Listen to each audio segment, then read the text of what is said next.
जी जी, तो इसमें बहुत इंपॉर्टेंट ये पॉइंट है कि कोचिंग आपका सिलेक्शन की गारंटी नहीं ले सकती। आपकी सिलेक्शन की गारंटी बस आपको है। उनको ना आपके सिलेक्शन से फर्क पड़ता है ना कुछ, पर आपको आपके सिलेक्शन से बहुत बड़ा फर्क पड़ता है। तो इसलिए आपको ये देखना पड़ेगा, अगर आपको वो टीचर अच्छे नहीं लग रहे, आपको टीचर से बॉन्डिंग नहीं बन रही है, तो आप ऑनलाइन भी कोई टीचर सर्च करिए, क्योंकि अब तो यूट्यूब पे काफी कंटेंट है। आराम से ऐसा कंटेंट है जिससे कोई भी बच्चा नीट फर्स्ट अटेम्प्ट पे क्लियर कर सकता है। मुझे पता है, मैंने अपना 11th पूरा वेस्ट करा है। अब मेरे सब पास सिर्फ 1 साल का समय है, और या तो इस 1 साल में मैं अच्छे से पढूं जिससे मेरे पेरेंट्स को प्राउड फील हो, या तो इस 1 साल को मैं जैसे अपना 11th था वैसे ही मैं वेस्ट कर दूं, जिससे कि मुझे 1 साल और ड्रॉप लेना पड़े। तो ऑब्वियसली मैंने पहला ऑप्शन चूज करा अपने पेरेंट्स को, और यही मेरे लिए काफी था मुझे बूस्ट देने के लिए कि मैं अपनी कंसिस्टेंसी मेंटेन करूं और हर दिन मैं पढ़ सकूं। तो अच्छा, एक बात बताइए कि आपने अभी बताया कि आपने अपनी कोचिंग के अलावा कुछ टीचर्स को यूट्यूब पे भी फॉलो किया था। तो जब यूट्यूब पे फॉलो जी करते थे तो उससे वहाँ यूट्यूब पे क्या है, लेक्चर्स भी हैं और उसके साथ साथ अदर डिस्ट्रैक्शन भी हैं, यूट्यूब शॉर्ट्स भी हैं, है ना? तो उस सब चीजों से, उस डिस्ट्रैक्शन से खुद को कैसे दूर रखा? पे तो हो नहीं जाएगा।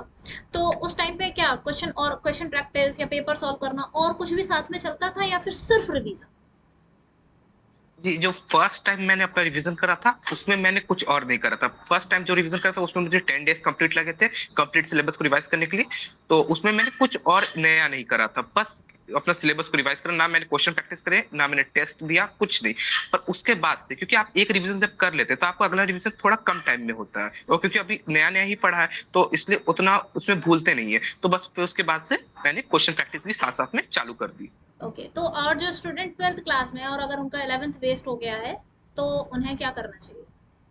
12th क्लास में और आपका 11th सेमेस्टर का, तो इतना जान लीजिए कि आप, ऐसा नहीं है कि आप रेस से पीछे हट गए हैं, क्योंकि ड्रॉपर्स भी जो होते हैं वो उनका भी 11th 12th दोनों वेस्टेड होता है, और वो 1 साल में कवर करते हैं। तो आप भी 1 साल में पूरा कवर कर सकते हैं। बस आपके अंदर सेल्फ मोटिवेशन और सेल्फ इंप्रूवमेंट आपको करना है, कि जो 11th मैंने गलतियां करी है मैं उसे 12th में नहीं दोहराऊंगा, और 12th को मैं अपना बेस्ट दूंगा और मेडिकल कॉलेज में एडमिशन लेकर रहूंगा।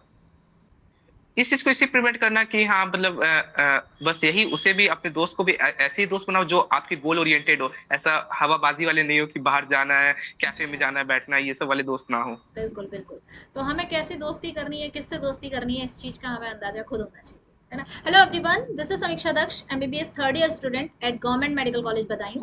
सो आज तक आप लोग मेरे एक्सपीरियंसेस से सीखते हुए आए हैं, लेकिन आज आप उस स्टूडेंट के साथ सीखेंगे, उस स्टूडेंट से सीखेंगे जिसने अपने पहले अटेम्प्ट में अपने 12th के साथ नीट 2023 को क्रैक किया है, and he scored 670 marks in NEET 2023, and his all India rank is 2786. So his name is Tanmay Ranjan, and he's along with us. So congratulations to you, Tanmay. So thank you दी। आज मैंने कुछ time पहले ही एक post डाली थी जिसपे मैंने पूछा था कि मैं एक इंटरव्यू लेके आने वाली हूँ और उसमें आप लोग क्या क्वेश्चंस पूछना चाहते हैं उन स्टूडेंट से जिन्होंने 660 प्लस मार्क्स स्कोर किया है। तो फिर इसीलिए जो क्वेश्चंस उन्होंने पूछे हैं उन्हीं क्वेश्चंस को मैं आज तन्मय आपसे पूछूंगी। तो आप मुझे उनका आंसर करिएगा, और आपका जो भी रियल एक्सपीरियंस रहा है जहाँ पे भी, वो हमें बस आपका रियल एक्सपीरियंस चाहिए, स्टूडेंट्स को वो रियल एक्सपीरियंस चाहिए, ठीक है ना? तो सबसे ओके। पहली चीज कि ये आपकी बात है कि आपने 12th के साथ यानी कि 12th अपियरिंग में ही अपना एग्जाम क्रैक किया है, ठीक है? तो आपने क्या किया था 11th और 12th में? सेल्फ स्टडी रही थी या फिर कोई कोचिंग भी ज्वाइन की थी? नहीं, मैंने 11th और 12th में आकाश इंस्टीट्यूट को ज्वाइन करा था। मैं आकाश इंस्टीट्यूट के वाराणसी ब्रांच का स्टूडेंट हूँ। अच्छा, अच्छा। तो मतलब 10th क्लास से ही डिसाइड किया था कि 11th से ही मतलब ज्वाइन कर लेना है ना? तो हाँ किस टाइम 10th पर क्लास ज्वाइन किया था? हाँ, 10th क्लास से मेरा डिसाइडेड था कि मुझे आगे मेडिकल फील्ड में जाना है, और मुझे आकाश इंस्टीट्यूट ही ज्वाइन करना है। तो फिर मैंने इस कोचिंग को 10th के रिजल्ट से थोड़ा दिन पहले मई अप्रॉक्स में मैंने ज्वाइन कर लिया था, और हमारी ऑफलाइन क्लासेस अगस्त से स्टार्ट हो गई थी। अच्छा, अच्छा। तो मतलब एक सही टाइम पर कोचिंग जॉइन करना भी एक इम्पोर्टेंट फैक्टर होता है ना? तो ये चीज़ बिल्कुल। यहाँ पे सीखने वाली बात है तन्मय से कि सही टाइम पर कोचिंग जॉइन कर लेने से क्या होता है कि हम आने वाले बैकलॉग से बच जाते हैं और मेंटली प्रिपेयर भी हो जाते हैं। वो होता है ना कि क्लास आपकी अगर 9 बजे स्टार्ट हो रही है तो आप थोड़ा-सा पहले जाओ, ताकि आप मेंटली जी प्रिपेयर हो जाओ कि हाँ, भई मेरे को क्लास में जी बिल्कुल। परफॉर्म करना है। तो ठीक है, तो फिर बात ये होती है कई सारे बच्चे होते हैं वो लोग 11th से भी कोचिंग ज्वाइन कर रहे थे लेकिन स्टिल वो परफॉर्म नहीं कर पा रहे होते हैं, वहां पे दिक्कतें आ रही होती हैं, बहुत सारी दिक्कत होती है। तो वो सब आप यहाँ पे अभी क्लियर करना है, ठीक है। तो सबसे पहली चीज, पहला क्वेश्चन जो है हमारा वो ये कि how was your performance in class 11th? Class 11th में कैसी परफॉर्मेंस थी? ओके। तो 11th के स्टार्टिंग की प्रिपरेशन काफी स्मूथ चल रही थी। मॉक टेस्ट में मार्क्स बहुत अच्छे आ रहे थे, स्टार्टिंग के चैप्टर्स बहुत आसान थे, टीचर बहुत अच्छे से पढ़ा रहे थे। पर जैसे जैसे सिलेबस बीत रहा था, तो जो लास्ट बुक होती है 11th की बुक 2 होती है, उसमें टीचर्स ने उनको केवल 2 मंथ में उन्होंने कंप्लीट करा 11th के लास्ट बुक को, जिससे कि मेरा पूरा 11th का सेकेंड हाफ बैकलॉग हो गया था। और मैं उतने अच्छे से परफॉर्म नहीं कर पाया था। मेरे जो full syllabus mock test 11th के हुए थे, उसमें मेरा मार्क्स भी बहुत कम 500 टू 550 रेंज में चला गया था। और मैं थोड़ा सा डिप्रेस भी फील कर रहा था, क्योंकि अब मुझे लग रहा था मेरा सिलेक्शन नहीं होगा। अच्छा अच्छा। तो मतलब यहाँ था कि कोचिंग का सिलेबस फास्ट हो गया था और आप अपना अ, उस तरह से अपना नहीं कर पा रहे थे। तो आपकी क्या अप्रोच रहती थी कि आप जैसे क्लास में जब टीचर्स पढ़ाते थे तो उसके साथ नोट्स मेकिंग, खुद से नोट्स बनाते थे, उसका क्या मतलब था? नोट्स मेकिंग के बारे में बताइए कुछ। हाँ, 11th के स्टार्टिंग में जैसे टीचर्स को पढ़ाते थे, मैंने क्लास भी मैं उसके नोट्स बना लेता था, और फिर घर में आकर मैं उसे रिवाइज करता था, और फिर उसे मतलब समझने की कोशिश करता था, और उसके उसके बेसिस पे मैं और क्वेश्चन प्रैक्टिस करता था। अच्छा, और शॉर्ट नोट्स का क्या था? शॉर्ट नोट्स आपने स्टार्टिंग से बनाते हुए चले थे या फिर एंड टाइम पे बनाया था?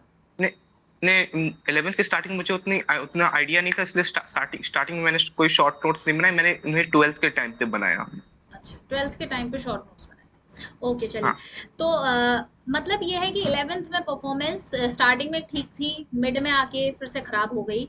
तो फिर जब आप हाँ। 12th में आए, तो नेक्स्ट क्वेश्चन ये है हमारा कि एक स्टूडेंट जनरली क्या होता है कि उनका 11th वेस्ट हो जाता है, 11th अच्छे से नहीं करा है, फिर वो 12th में आ जाते हैं और 12th में आने के बाद उन्हें आधा रिग्रेट इस बात का रहता है कि उन्होंने 11th अच्छे से नहीं पढ़ी है, फिर वो 12th के साथ उसे कैसे मैनेज करें।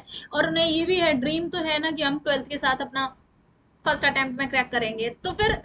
12th में आने के बाद फिर किस तरीके से मैनेज करना है ना, और वो पिछला वाला जो रिग्रेट है उससे कैसे कोप अप करना है? ये बहुत इंपॉर्टेंट पॉइंट है, क्योंकि पिछला वाला रिग्रेट तो होता ही होता है। तो उससे आप जितनी जल्दी से जल्दी उस रिग्रेट को ओवरकम कर ले, वो सबसे इंपॉर्टेंट पॉइंट है। तो मैंने इसीलिए सबसे पहला प्रायोरिटी करा अपने जो 12th के प्रेजेंट सिलेबस चल रहा है उस पे, क्योंकि वो अब नया कोई बैकलॉग मेरा नहीं बनना चाहिए। तो और उसके साथ साथ मैंने 11th के बैकलॉग्स को कवर करना स्टार्ट करा।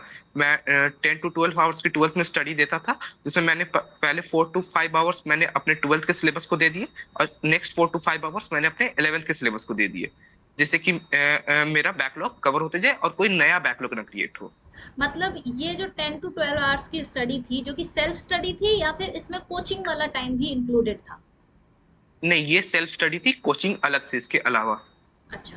तो मतलब आपका पूरे दिन का क्या टाइम टेबल रहता था, मतलब जिस दिन जब 12th में आ गए थे उसके बाद?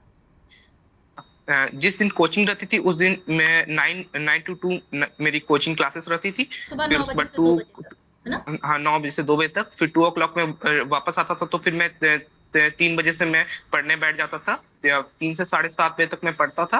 उसके बाद 1 घंटा का ब्रेक ले लेता था, जिसमें मैं डिनर कर लेता था। फिर 8:30 अप्रॉक्स से मैं 1 बजे तक बैठता था। फिर उसके बाद 7 o'clock सुबह उठता था, और फिर सुबह उठकर 1 घंटा रिवीजन कर लेता था कोचिंग क्लासेस में, जो आगे पढ़ाई होने वाला है उस पे मैं रिवीजन कर लेता था, कि जिससे कि मुझे वहां पर कोई दिक्कत ना हो। हुँ, मतलब ये अच्छी बात है कि क्लास स्टार्ट होने वाली है तो एक बार पहले से देख कर जाओ। तो अच्छा, कई बार होता है कि जो टॉपिक आने वाला है, तो वो तो हमने पढ़ा नहीं होता है ना? स्टूडेंट के माइंड में ये रहता है कि अब वो टॉपिक तो हमने पढ़ा नहीं है, तो फिर हम उसको कैसे पढ़ के जाएँगे, है ना? कैसे समझ के जाएँगे? तो फिर उसके लिए क्या? नहीं, जैसे बायो की एनसीईआरटी है, बायो की एनसीईआरटी को तो आप पढ़ ही सकते हैं, इजिली रीड कर सकते हैं। हो सकता है आपको समझ में कोई टॉपिक ना आए, तो उससे वो आप क्लास में आप उससे क्वेश्चन पूछ सकते हैं कि सर ये टॉपिक मुझे स्पेशली नहीं समझ में आया रीड करने पे। तो वो उस पे आप क्लास पे क्वेश्चन कर सकते हैं। इसी टाइप से केमिस्ट्री की इनऑर्गेनिक हो चाहे ऑर्गेनिक हो, आप इस टाइप से कर सकते हैं। हाँ, फिजिक्स में थोड़ा प्रॉब्लम है, तो पर बाकी सब्जेक्ट आप कर सकते हो। फिजिक्स में भी आपका समझ टॉपिक्स तो देख कर जा ही सकते हैं कि अच्छा आज क्लास में क्या पढ़ाई होने वाला, आज सर क्या पढ़ाएंगे, ये देख कर तो जा ही सकते हैं। हाँ, मतलब ये थोड़ा ना है कि मतलब 1 घंटे पहले पढ़ रहे हैं तो इसका मतलब ये है कि टीचर जैसी नॉलेज हो जाएगी। वो तो पढ़ाना तो जी। टीचर को ही है अल्टीमेटली, लेकिन हमें जी बस बिल्कुल। एटलीस्ट पता हो कि टॉपिक्स क्या-क्या होंगे। टॉपिक्स की ही नॉलेज नहीं होती जी है तो फिर अलर्टनेस इतनी नहीं हो पाती है। हाँ, तो ये बहुत अच्छा पॉइंट है सीखने के लिए कि तन्मय ने क्या किया कि वो अपनी क्लासेस में जाने से पहले ही 1 घंटा, डेली का 1 घंटा मॉर्निंग में ही वो देना और उसमें आगे का पढ़ना, ये चीज काफी हेल्प की होगी, है ना, जिससे क्लास में भी अटेंशन अच्छे से बनी रहती है। ओके, तो नेक्स्ट क्वेश्चन ये है कि आपने मतलब अपने पूरे 11th और 12th के जो ड्यूरेशन था उसमें किस तरीके से कौन सी बुक्स को फॉलो किया था और सब्जेक्ट वाइज क्या अप्रोच रही थी? तो फिजिक्स, केमिस्ट्री, बायोलॉजी, ये जी सेपरेटली बताओ। जी। तो सबसे पहले बायोलॉजी पर आते हैं। तो बायोलॉजी में मैंने ब्लाइंडली एनसीईआरटी को फॉलो करा है और उसमें मैंने क्वेश्चंस के लिए प्रीवियस ईयर क्वेश्चंस को लिया है। उसके अलावा मैंने और बायोलॉजी में मैंने और कुछ फॉलो नहीं करा है। हाँ, लेक्चर्स के लिए मैं बायोलॉजी एट ई रेणुका मैम उनके लेक्चर्स में देखता था, क्योंकि उनके लेक्चर्स बहुत मुझे अच्छे लगते थे। और फिर केमिस्ट्री की बात करें तो केमिस्ट्री में मैंने आकाश की मॉड्यूल से क्वेश्चन सॉल्व करे हैं और साथ में इनऑर्गेनिक और ऑर्गेनिक केमिस्ट्री की एनसीईआरटी को पढ़ा है। और फिर जो मेरे सर के नोट्स है मैंने उसे पढ़ा। और फिजिक्स फिजिक्स में मैंने जो मेरे सर के नोट्स है उसे पढ़ा और फिर अलग सर की वीडियोस भी कुछ देखी, अगर मुझे जो टॉपिक समझ में नहीं आता था उसे। और फिर आकाश के मॉड्यूल्स के क्वेश्चन सॉल्व करे। तो मतलब फिजिक्स में आकाश के मॉड्यूल सॉल्व किए हैं, और क्लास के नोट्स हैं, जहां जरूरत पड़ी वहां अलग सर के वीडियोस देखे हैं, और जी नोट्स हैं और क्वेश्चन प्रैक्टिस की है। ठीक है, तो जी यही सेम चीज केमिस्ट्री में भी रही है, आकाश के मॉड्यूल के क्वेश्चंस किए हैं, देन अपने जी। क्लास के टीचर को कम्प्लीटली फॉलो किया है, और बाकी आकाश के मॉड्यूल के क्वेश्चंस किए हैं, है ना। और हाँ, और एनसीईआरटी, एनसीईआरटी पढ़ा। हाँ एनसीईआरटी ये तो बहुत जरूरी है कि अगर कोई टीचर, कई बार होता है कि बच्चे कोचिंग ज्वाइन करते हैं और पर्टिकुलरली कोई सब्जेक्ट है या फिर उसके टीचर से उन्हें इतना अच्छे तरीके से समझ नहीं आता है, तो फिर क्या करना चाहिए? यही सोचना चाहिए कि बस कोचिंग में आए हैं, बस उसी, कई बार ना बच्चे परेशान होते रहते हैं इसी चीज से कि हमारा टीचर सही नहीं है तो अब हम क्या करें, कोचिंग हमारा सिलेक्शन नहीं करवा पाएगी, ऐसे कैसे सिलेक्शन होगा? तो उस पर क्या व्यू है आपका?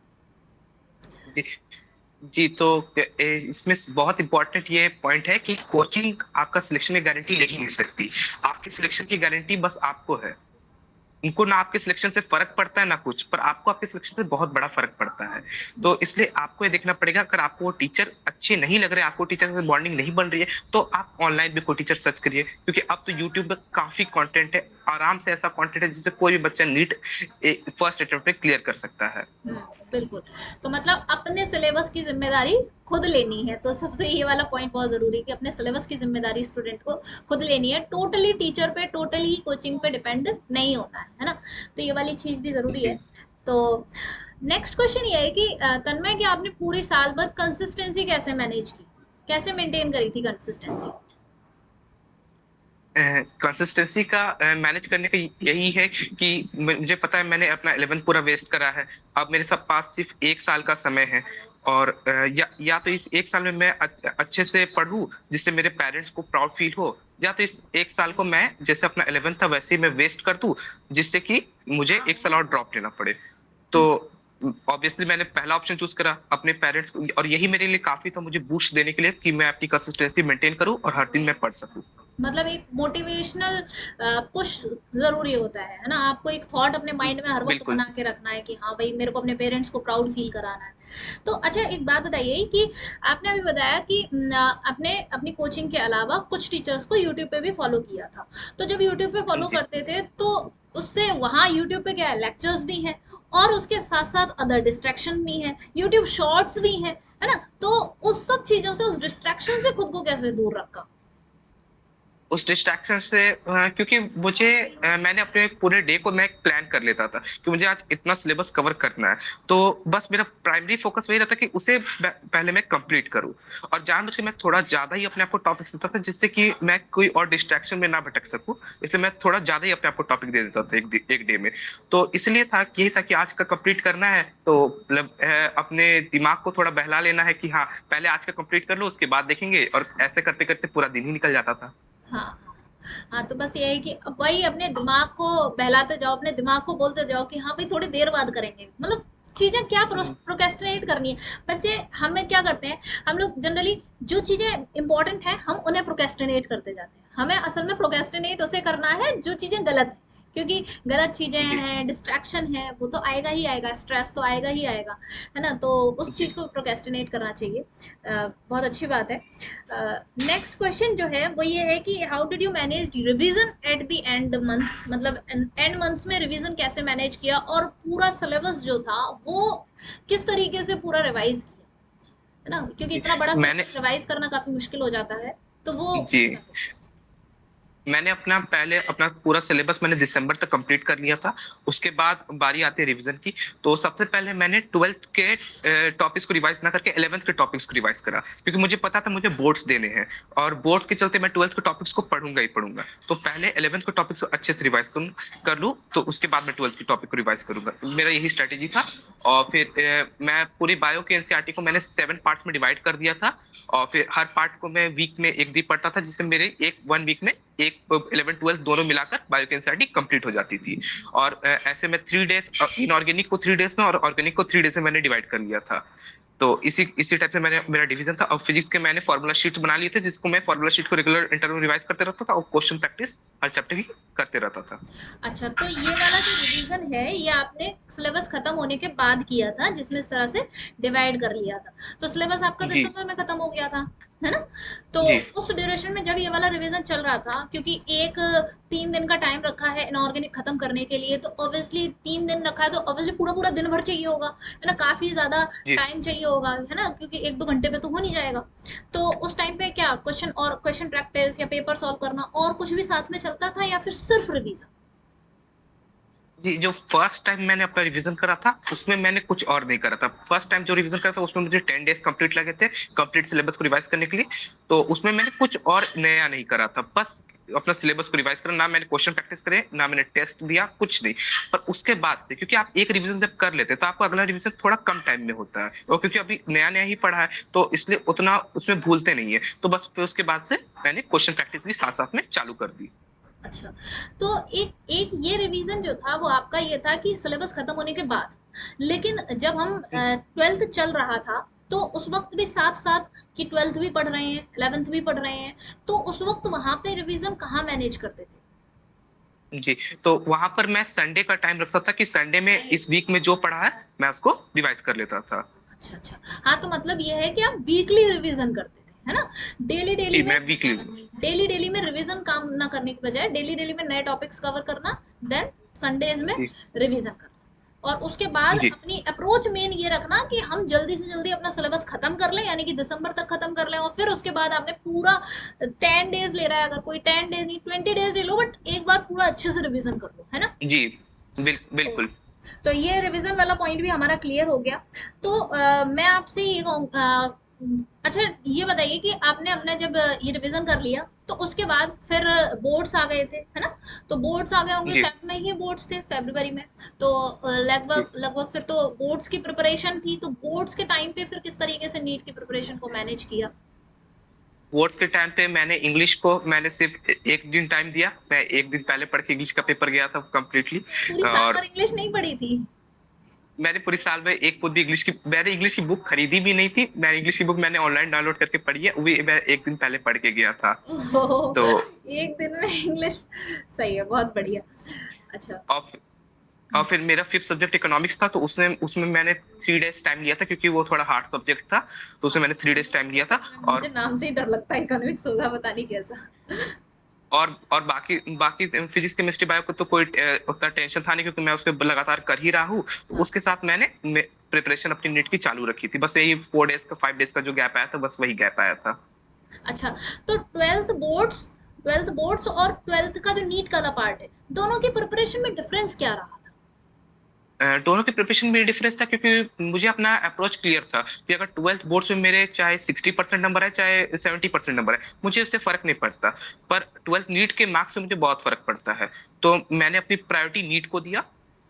और फिर बस मेरे बोर्ड्स में भी लकीली अच्छे नंबर आ गए इस कारण से। तो क्या, बस तो यही। कितने परसेंटेज मार्क्स थे ट्वेल्थ में? बोर्ड में मेरे नेट 90% मार्क्स आए। अच्छा अच्छा, बहुत बढ़िया। तो मेरा ये था कि जैसे ट्वेल्थ बोर्ड्स में तो जैसे डेरिवेशंस वगैरह भी आती हैं, डेफिनेशंस लिखनी होती हैं, लेकिन हम नीट में तो हम पढ़ते नहीं है, है ना? तो हम तो डायरेक्ट पढ़ते जी। हैं। तो फिर वो डेफिनेशंस या वो डेरिवेशंस के लिए अलग से क्या किया था फिर? मैंने डेरिवेशंस कुछ कॉमन डेरिवेशंस होती है जो नीट में भी पढ़ाई जाती है, तो मैंने बस उसे पढ़ा था जो मुझे याद था। मैंने कोई स्पेसिफिक नया चैप्टर नहीं पढ़ा, चाहे कोई स्पेसिफिक नए टॉपिक्स मैंने नहीं कवर किए। जो मुझे आ रहा था, मुझे पता था कि मैं पास तो मैं हो ही जाऊंगा, मैं पास हो ही जाऊंगा, मुझे ये पता था बस। तो मैं उसी पे ध्यान दिया कि जितना मार्क्स आते आते मुझे जो आता है मैं वो लिख लूंगा बस। हाँ, वैसे भी बोर्ड्स में ये है कि आप कॉपी फिल कर दो, और अगर कॉपी हाँ चेक करने वाला पर्सन सही तरीके से देख रहा है, तो फिर वो तो भाई कॉन्सेप्ट देखेगा, और आप कॉन्सेप्ट तो सही तरीके से लिख ही बिल्कुल रहे हो। और फिजिक्स की बात बिल्कुल। है तो भाई, आप जब नीट में भी होता है तो हम क्वेश्चन सॉल्व करते हैं, तो एक्चुअली लेके तो आते ही है ना सॉल्व कर करके स्टेप बाय स्टेप, तो वो स्टेप बाय स्टेप बस बोर्ड की कॉपी में दिखाना होता है ना। बिल्कुल अच्छा अच्छा, तो ये तो बढ़िया है। लेकिन अच्छा, फिर उसके बाद जब बोर्ड्स एग्जाम खत्म हो गए थे, मार्च तक खत्म हो गए थे, देन उसके बाद फिर जी। आपने मॉक टेस्ट करना स्टार्ट किया? नहीं, बोर्ड्स बोर्ड्स जब चल रहे थे तब भी मैं मॉक टेस्ट देते रहता था। अच्छा, मैं बोर्ड्स के जनवरी बीच में में भी? अपना सिलेबस, हाँ जनवरी में मैं अपना सिलेबस कंप्लीट कर दिया था। उसके बाद से मैं ट्राई करता था कि पर डे मैं एक मॉक टेस्ट जरूर दूं। तो और बोर्ड्स में बीच में कुछ दिन के लिए हो सकता है छूटा हो, तो मैं उसको बाद में कवर करके 2 मॉक टेस्ट पर डे में लास्ट में करके मैंने उसको कवर करा था। अच्छा, तो मतलब बोर्ड्स के बाद 2 मॉक टेस्ट पर डे किए थे? हाँ, बट किसी दिन 2 किसी दिन 1, मतलब सिलेबस के हिसाब से अपना। अच्छा, तो कभी, अच्छा जब मॉक टेस्ट चल रहा है तो फिर मॉक टेस्ट की एनालिसिस किस तरह से करते थे? तो मॉक टेस्ट की एनालिसिस के लिए भी टाइम चाहिए होता है फिर? बिल्कुल। जितना मॉक टेस्ट इंपॉर्टेंट है उतना ही मॉक टेस्ट की एनालिसिस इंपॉर्टेंट है। अगर 3 घंटे का मॉक टेस्ट है तो 3 घंटे की एनालिसिस भी उतनी ही ज्यादा जरूरी है। मैं सबसे पहले मॉक टेस्ट देता था, तो मॉक टेस्ट में देते समय ही जो टॉपिक मुझे, जो क्वेश्चन मुझे जरा भी कंफ्यूजन है कि इस क्वेश्चन में मुझे थोड़ा कंफ्यूजन पैटर्न, मैं उसे स्टार मार्क कर लेता था। ये टॉपिक मुझे दोबारा से रीड करना है, तो सबसे पहले मैं मॉक टेस्ट देकर आता था, तो सबसे पहले मैं अपने स्टार मार्क करने वाले टॉपिक को पहले रीड करके खत्म कर देता था कि अब मुझे कोई और टॉपिक में कंफ्यूजन नहीं रहा। उसके बाद मैं देखता था, अपने मार्क्स मैच करता था कि कौन कौन क्वेश्चन गलत हुए मेरे। तो अब वो सब गलत हुए क्वेश्चंस को मैं एक अपनी मिस्टेक कॉपी में लिख लेता था कि ये क्वेश्चंस दोबारा मेरे गलत ना हो। और मिस्टेक कॉपी को मैं भी वीकली इंटरवल में रिवाइज करता था। अच्छा अच्छा, तो एक सेपरेट मिस्टेक कॉपी बना रखी थी, जिसमें जो भी जी एनालिसिस वाला काम होता था वो सारा उस पे किया। अच्छा, जी तो फिर जब हम, अब जब आप पूरे दिन में 2 मॉक टेस्ट कर रहे हो, तो 3 लगभग पूरे दिन में फिर अप्रोच ये रहती है कि मॉक टेस्ट करना है, एनालिसिस करनी है, मॉक टेस्ट और एनालिसिस, ठीक है? और फिर जी। उसके मॉक साथ टेस्ट साथ, एनालिसिस, और फिर उसके साथ कोई एक, मतलब कोई भी एक सब्जेक्ट का रिवीजन करना है। मतलब साथ में ही रिवीजन, है ना? जी। ओके। तो लगभग कितने मॉक टेस्ट एक स्टूडेंट को करने चाहिए? This is the most common doubt कि how many mock test should we do before exam? तो कितने मॉक टेस्ट करने चाहिए? अगर अगर आप अपना इंडिया के बेस्ट मेडिकल कॉलेज में सिलेक्शन चाहते हैं, तो लास्ट ईयर जो आपका नीट का अपेयरिंग ईयर है, जिसमें 4 मंथ्स समझ लीजिए, जनवरी टू मई 4 मंथ्स लगभग रहता है। तो 4 मंथ्स में आपको 100 फुल सिलेबस मॉक टेस्ट करने चाहिए। अच्छा। जिसमें आपके जिसमें आपके लास्ट 20 मॉक टेस्ट आपके नीट के प्रीवियस ईयर टेस्ट होने चाहिए। जो प्रीवियस ईयर का पेपर वाइज जो टेस्ट आता है, 2017 का पेपर, 2016 का पेपर, उस टाइप का टेस्ट होना चाहिए। और बाकी मतलब और भी आप कोचिंग के मॉक टेस्ट ये सब आपको करने चाहिए। तो मतलब इस हमारे पास 20 मॉक टेस्ट तो ये नीट प्रीवियस ईयर वाले हो गए।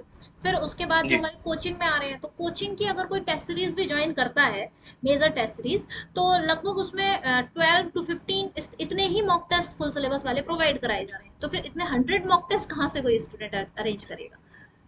टेलीग्राम में बहुत सोर्सेस है जिससे कि आपको मॉक टेस्ट मिल जाते हैं। जैसे कि मैंने आकाश के 2022 में, नीट 2022 के लिए जो मॉक टेस्ट होते थे, मैंने से आकाश में 25 मॉक टेस्ट की CST एक सीरीज का आकाश के नाम है, कंप्लीट सिलेबस टेस्ट सीरीज। तो उस वो सीरीज को मैंने 25 मॉक टेस्ट उसका दिया।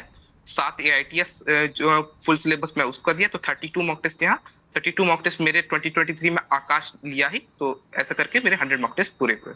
अच्छा, तो मतलब ये है कि हमें अपने लिए मॉक टेस्ट जो है वो अदर जगह से भी अरेंज कर लेने चाहिए, है ना? बिल्कुल तो बिल्कुल। आपने ऑनलाइन टेस्ट देना प्रेफर ज्यादा किया था या ऑफलाइन टेस्ट देना ज्यादा प्रेफर किया? नहीं, मैं टेस्ट को प्रिंट कर लेता था और फिर उसको पेन पेपर मोड में ही देता था। हाँ एग्जैक्टली, तो मतलब अगर हम कहीं ऑनलाइन टेस्ट सीरीज भी ज्वाइन कर रहे हैं तो पीडीएफ प्रिंट करवा लें, देन उसके बाद टेस्ट दें अपने घर पे, बिल्कुल। है जी ना? बिल्कुल। Okay okay. तो नाउ लास्ट लास्ट क्वेश्चन ये है कि अभी जो स्टूडेंट्स 10th क्लास अगर कर चुके हैं, या फिर 11th में है, या फिर 12th में है, तो उनके लिए क्या मैसेज होना चाहिए? स्टेप बाय स्टेप बताना, 10th क्लास वालों के लिए, 11th क्लास वालों के लिए, 12th क्लास वालों जी, हाँ। तो कि 10th में पहले से डिसाइड करके रखो कि हाँ, कि मुझे कौन सी स्ट्रीम चूज करनी है, कौन सी कोचिंग चूज करनी है। ऐसा नहीं कि 10th के रिजल्ट के बाद डिसाइड हो रहा है कि नहीं मुझे ये जाना है, मुझे वहां जाना है। एक बार पहले से अपना प्लान फुल प्रूफ बना के रखो कि मुझे यही जाना है, मुझे यही करना है, जिससे कि आप अर्ली स्टार्ट कर पाओ, और अर्ली स्टार्ट करोगे तो उतना बेस्ट होगा। और 11th क्लास? 11th क्लास वालों के लिए वही कि अभी आप 10th पढ़कर आए हैं, तो 10th में आपको बहुत अच्छे मार्क्स मिले होंगे, 95% 99% आपके मार्क्स आए होंगे, तो उसे देखकर बहुत ज्यादा एक्साइटेड नहीं हो जाना है। और फिर 11th क्लास के स्टार्टिंग में बहुत आसान आसान चैप्टर्स आते हैं, जैसे वेक्टर्स हो गए, जैसे कि एनिमल टिश्यूज हो गए, सेल हो गए, बहुत इजी इजी चैप्टर्स आते हैं। तो ये सब देख एक्साइटेड नहीं हो जाना कि बहुत आसान मैं कर लूंगा, और उसके चलते ओवर कॉन्फिडेंस में छोड़ देना है। ऐसा नहीं करना है। आपको रेगुलर बेसिस में चलते रहिए। और बाद का कुछ नहीं होता कि नहीं मैं बाद में कवर कर लूंगा, बहुत मुश्किल होती है। आप अभी से एक भी बैकलॉग नहीं कर अपना क्रिएट कर सकते। बिल्कुल। अगर बैकलॉग हो जाता है तो फिर वो हमें एक्स्ट्रा टाइम जो है, अगर छुट्टियां हैं जो हमारी कोचिंग की, तो उस टाइम पे हमें कवर करना चाहिए। बिल्कुल। ओके, तो और जो स्टूडेंट 12th क्लास में है और अगर उनका 11th वेस्ट हो गया है, तो उन्हें क्या करना चाहिए?